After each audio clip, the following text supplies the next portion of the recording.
Madame, Monsieur, bonsoir et merci d'avoir pris ce rendez-vous de l'information sur Eden TV. Voici le sommaire de cette édition. Atelier de renforcement des capacités des membres du comité du bassin du Mono. Il se déroule à Azové depuis mercredi dernier. Nous en parlerons dans ce journal. Quelle analyse peut-on faire de la résurgence du phénomène d'assassinat des dirigeants africains ces dernières années? Vous suivrez à ce propos Morgan Assogba, spécialiste des questions internationales sur la question. En Tunisie, le parti Ennahda est de plus en plus divisé face à la crise politique depuis le coup de force du président en place. Voilà pour le sommaire, le développement, c'est maintenant.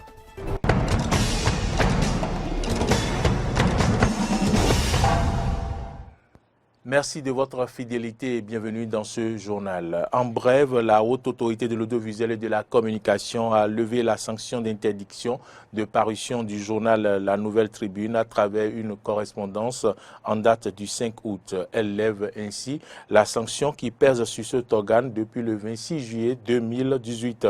Après 3 ans d'absence, La Nouvelle Tribune peut donc réapparaître dans les kiosques.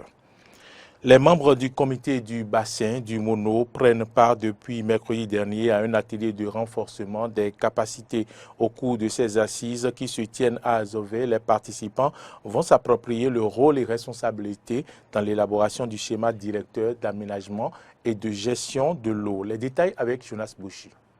La participation des membres du comité du bassin du Mono à la gestion intégrée des ressources en eau se précise de plus en plus avec le présent atelier qui vise à les outiller sur leur rôle et responsabilités dans l'élaboration du schéma directeur d'aménagement et de gestion de l'eau du fleuve Mono. Le directeur de l'eau du Bénin et le directeur exécutif de l'autorité du bassin du Mono à l'entame des travaux de cet atelier. L'objectif général de la formation est d'améliorer la connaissance des membres du bassin du Mono et leur contribution à la mise en œuvre de la gestion intégrée des ressources en eau dans le dit bassin.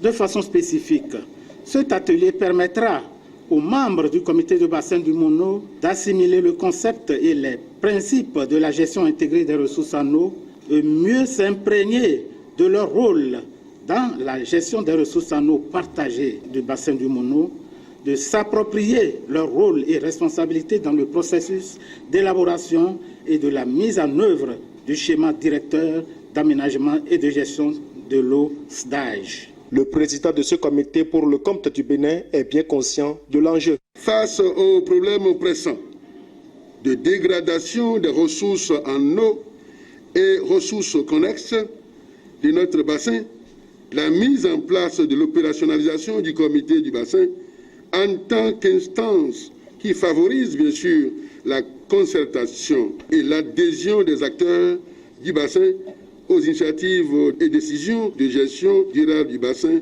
sont incontournables. Le préfet du Mono et le directeur exécutif de l'autorité du bassin du Mono exhortent les membres du comité à bien accomplir leur mission. Après cet atelier, chaque membre du comité du bassin du Mono au Bénin devra jouer sa partition pour faire de ce comité un acteur clé dans le développement de l'AGIR dans notre pays et dans le bassin transfrontalier du Mono. La direction exécutive de l'autorité du bassin du Mono formule le vœu que les travaux de cet atelier permettront au comité national du bassin du Mono d'être outillé afin de jouer efficacement le rôle pour lequel la République du Bénin a décidé de lui créer. Financé par la coopération allemande GIZ, l'atelier a connu la participation des communes d'Aplahoué, Basila, Dogbo, Grand Popo et Lokossa impliquées au Bénin dans la gestion intégrée des ressources en eau du fleuve Mono. L'autorité nationale de sûreté radiologique et de radioprotection est allée sensibiliser mardi dernier les responsables des installations utilisatrices de rayonnement ionisant du département du Koufo. C'était à la salle de conférence de la préfecture d'Aplahoué. Le point de la séance avec Jonas Bouchi. Ils sont des responsables des structures sanitaires du Koufo conviés à cette séance de sensibilisation sur l'usage des installations utilisatrices de rayonnement ionisant. Souvent utilisés dans les techniques d'imagerie médicale, les rayonnements ionisants ne sont pas toujours sans conséquences sur la santé des patients et des utilisateurs. Les rayonnements néo-ionisants, c'est un peu comme du feu très énergétique qui est émis par des appareils et qui traverse toute la matière. Ce feu est si puissant qu'il traverse la matière sans créer des dégâts. Mais lorsque ce feu s'arrête dans la matière parce que les caractéristiques ne sont pas bien qualifiées, ça dépose l'énergie et ça crée des dégâts.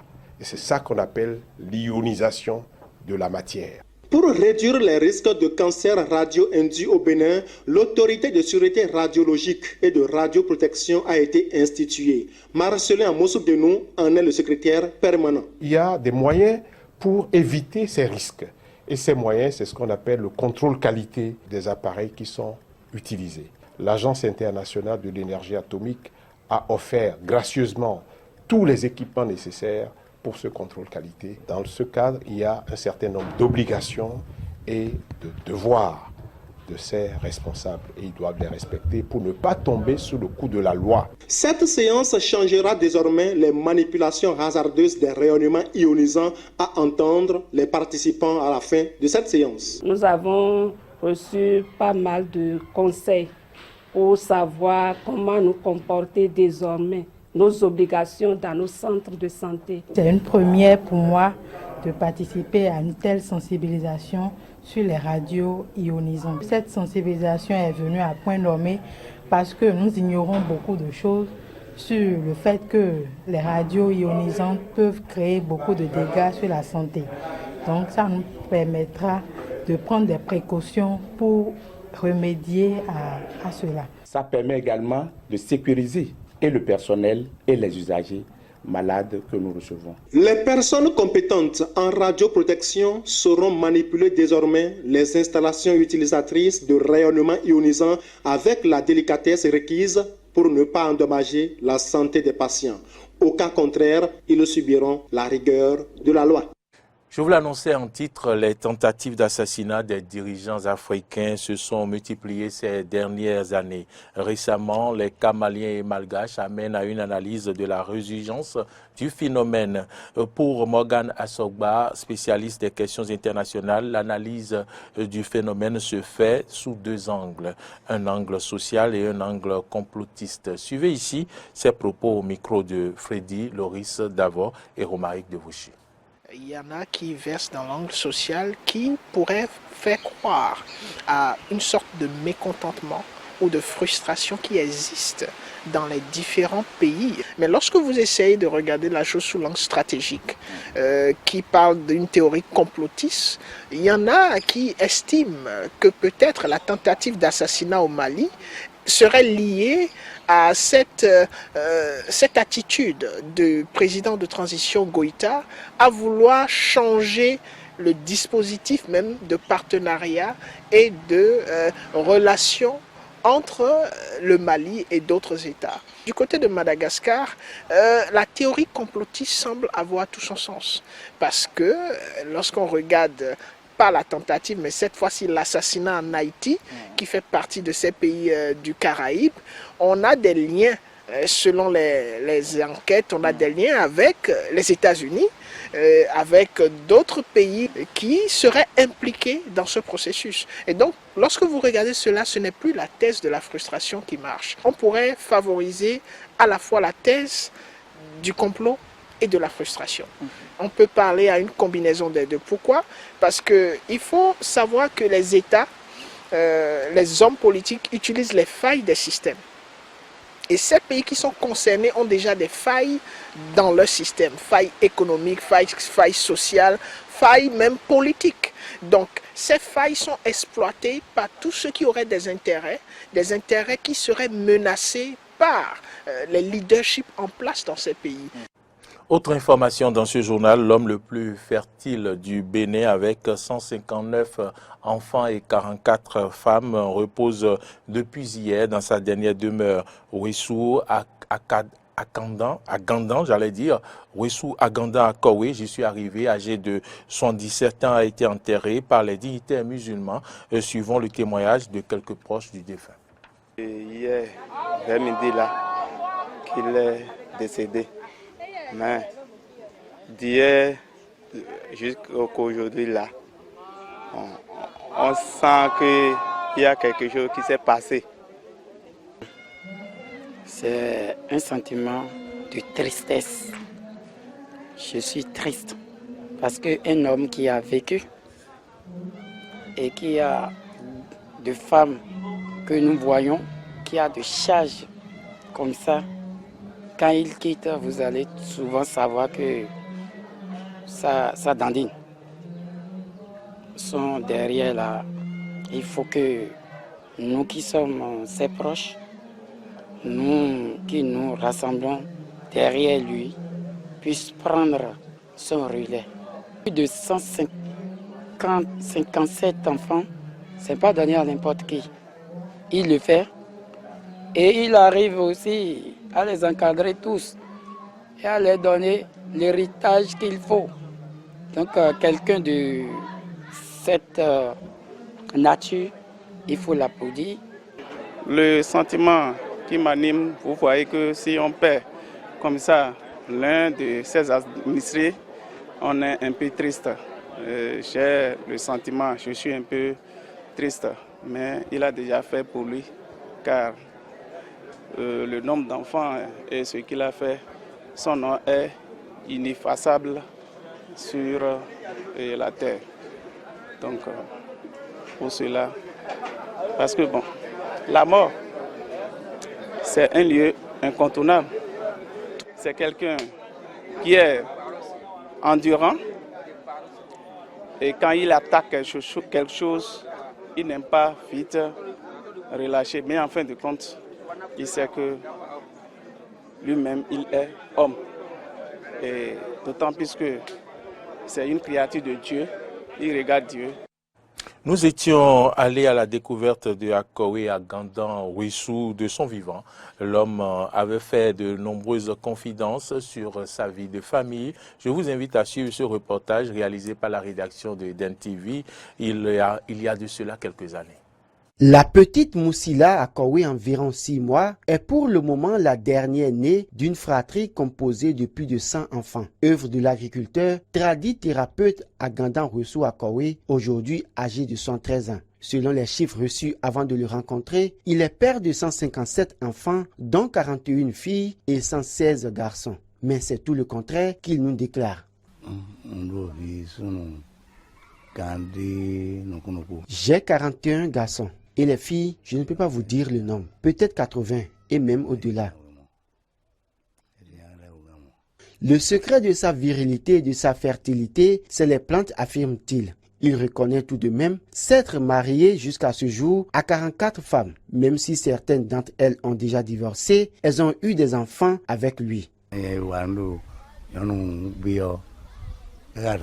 Quand je fais mon travail de tradithérapeute à des endroits, quelques jours après, quand les gens ont satisfaction, ils m'appellent pour me donner une femme. Aucune femme ne vit loin de moi. Qu'elle dorme affamée ou pas, je dois le savoir. Elles sont toutes proches de moi. Ces premières femmes ne regrettent rien. Même si certaines qui sont venues après elles sont reparties, les 3 premières ont de bonnes raisons de rester.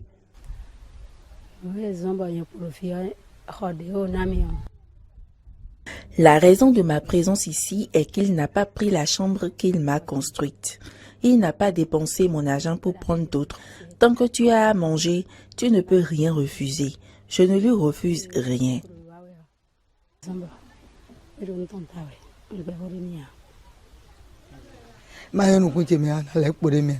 Si je n'étais pas heureuse, je ne serais plus ici.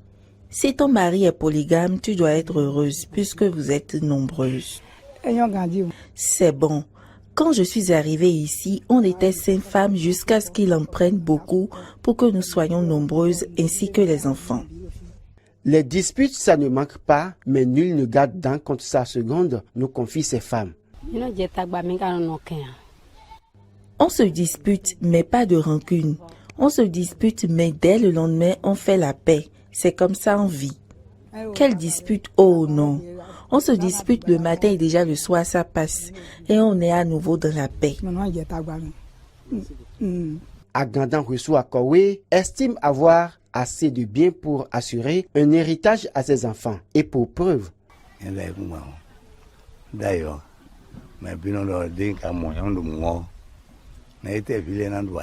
J'ai des terres. Les gens se demandent comment je peux nourrir autant d'enfants. Je ne vends pas mes terres, j'en achète. J'en ai tellement acheté. Après, j'en ai partagé 5 parcelles par garçon pour mes 41 fils du moment.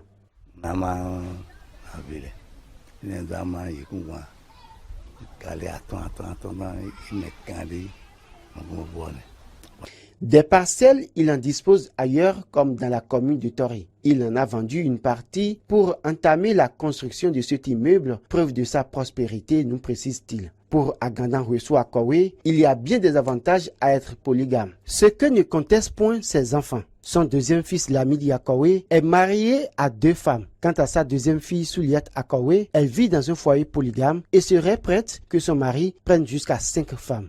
Agandan Resso Akowe a fondé à lui seul le village Bedjromende dans l'arrondissement de Golodibé, commune d'Abomey-Calavi. Il dispose d'un couvent de Zangbetor, gardien de la nuit. Agandan Resso Akowe s'est par ailleurs converti à l'islam il y a environ 25 ans. Signe distinctif de ses enfants, cette cicatrice qui est sa propre marque. L'une de ces dernières femmes est encore enceinte. Son aînée est de la cinquantaine.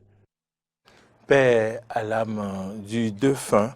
Nous allons sur le plan international à présent. En Tunisie, le parti Ennahda est de plus en plus divisé face à la crise politique depuis le coup de force du président en place. La formation islamo-conservatoire est en proie à des divisions internes après avoir dénoncé à l'unanimité un coup d'État. Les détails avec nos confrères de RT France.